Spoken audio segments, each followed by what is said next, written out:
Dati guys, nung maliliit kami, itong bahay na ito, yung nakapader na ito, nung maliit kami, dito kami nakatira. Marami kaming bahay dyan dati, pero maluwag pa din kasi malaki ang area na yan. So, binili na kasi ng ano ngayon yan, binili na to ng foreigners, so iba na yung nakatira, kaya nag-move na kami doon sa lugar ng tatay ko. So, dati, ito talaga tong mga area na to, dito talaga kami lumaki. Dito kami maliligo, yung pagkagising mo pa lang sa umaga.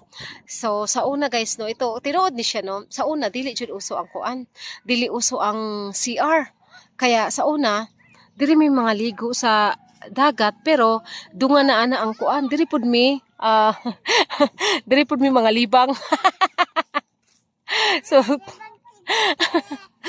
malibang, ayaw pagkalibang dira. So, sa una, diri pud mi mga libang, bag, syempre,